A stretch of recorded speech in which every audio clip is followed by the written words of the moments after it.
ओ हिन दोस्त जे दीदार ले दिलड़ी दीवानी आचरी।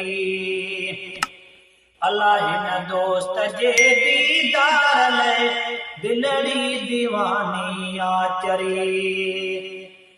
ओ जानर मन नाज पयगा जिन्नो मलक हूरा परी। हिन दोस्त जे दीदार ले दिलड़ी दीवानी आचरी।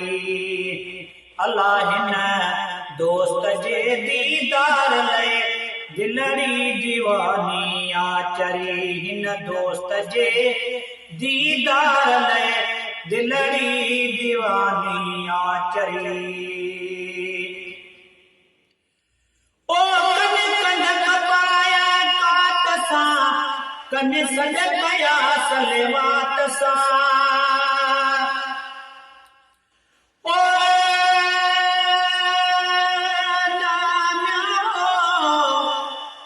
मोयो मखलूकात खे तुझे लबन जी लालाने। काडे चंद काडे तेरी तुझे चेहरे जी चांदान। गुलाम नबी वसफ जी ओ वेहिन के चावा खान वो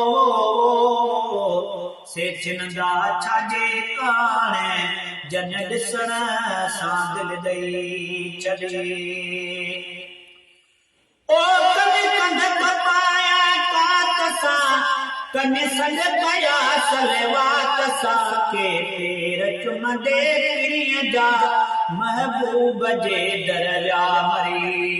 के पेर चुमंदे पिरीअ जा महबूब जे दरजा मरी। ओ महबूब जे दरजा मरी महबूब जे दरजा मरी। हिन दोस्त जे दीदार ले दिलड़ी दीवानी आचरी। अल्लाह हिन दोस्त जे दीदार ले दिलड़ी दीवानी आचरी। थानर मन नाज पयगा जिन्नो मलक हूरा परी। हिन दोस्त जे दीदार ले दिलड़ी दीवानी आचरी। ओ दिल दीदार तुझे लाए प्यादा सब सिकने। ओ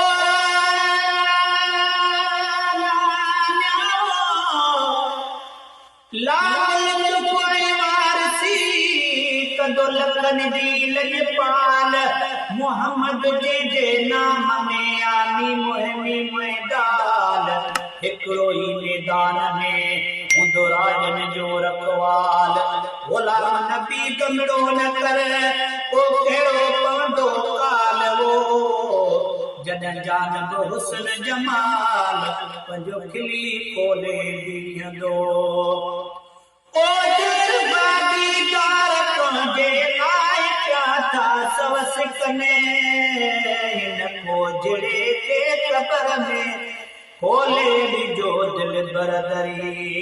अल्लाह हिन खोजड़े के कबर में खोले ॾिजो दिल बरदरी।